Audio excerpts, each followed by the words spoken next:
Hi students, you've completed a reading for this week on coercion and consent in smallpox eradication.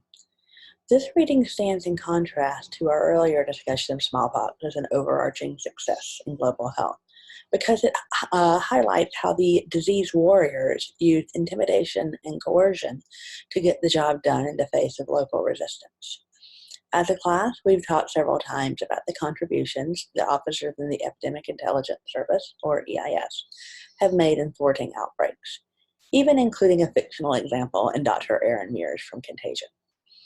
But I think that it's important to address how the heavy-handed and coercive tactics of EIS officers in India and Bangladesh during the smallpox eradication initiative may have undermined other public health efforts in the long term that require official, professional, and popular cooperation, even though the overall initiative was successful in eradicating smallpox from the globe.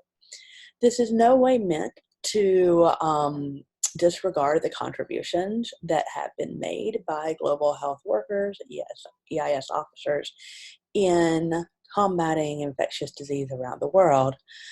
But as Grinnell argues in your reading, coercion can leave behind a residue of resentment that sours public attitudes towards the next vaccination campaign. Every new health campaign requires renewed public interest and support, and coercion does not foster continuing public demand. Once public opinion turns against state-enforced measures, the task of health workers becomes much more difficult. Considering the moral complexities of one of the great public health success stories in history challenges us. It's supposed to. And I hope that it helps you come to a more nuanced approach to global health ethics. There are at least two very important reasons that we need to recognize and address the troubling practices of the Smallpox Eradication Initiative as students of and professionals in global health. First is that issues of coercion and resistance in vaccination programs have been around as long as there have been vaccines. And these issues are very much relevant today.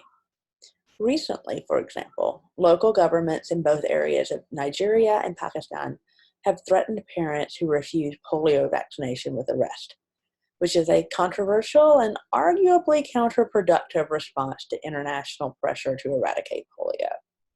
Such coercive tactics can lead to increased resistance in populations.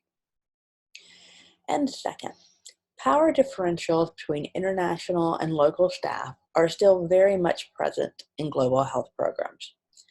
Anyone who has worked for long in global health can likely provide an example of an aid warrior, often from a wealthier nation, who parachutes into a setting with little understanding of it and just proceeds to tell everyone else how things should be run.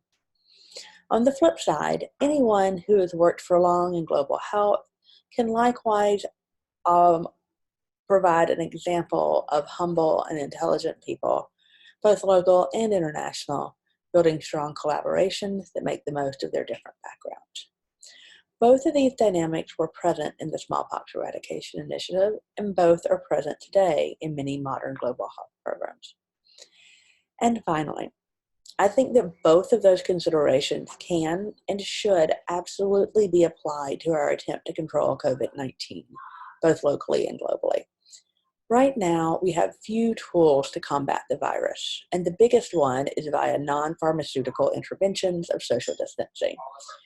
But social distancing comes with cost, it comes with resistance, and it intersects with existing vulnerabilities when people are trapped in unsafe environments or cannot get their material needs met.